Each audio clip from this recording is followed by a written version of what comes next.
అంటే వీళ్ళు దుష్కార్యములంట, పాపపు యోచనలు చేసే వాళ్ళకంట శ్రమ. ఎక్కడ పరుండి చేశారంటే ఇవి మంచముల మీద పరుండి.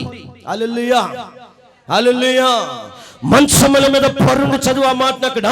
మోసపు క్రియలు యోచించచ్చు, దుష్కార్యములు చేయు వారికి శ్రమ, అలాగూ చేయుట వారి స్వాధీనములో ఉంది. హల్లెలూయా.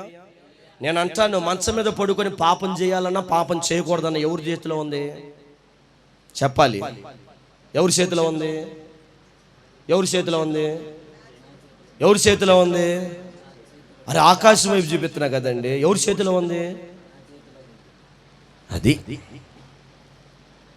దేవుని చేతులు లేదండి. ఇది పాపాలు చేయాలంటే దేవుని చేతులు లేదు, పాపాలు చేయాలంటే నీ చేతిలోనే ఉంది.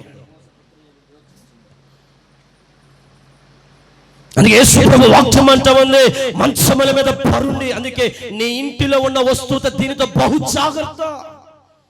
పాపపు ఆలోచన తెచ్చేదే నీ మంచం అంట, పాపపు భోగాలు వేసేలాగా చేసేదే నీ మంచం అంట. చూడండి వాక్యం అంటా ఉంది, మంచముల మీద పరుండి.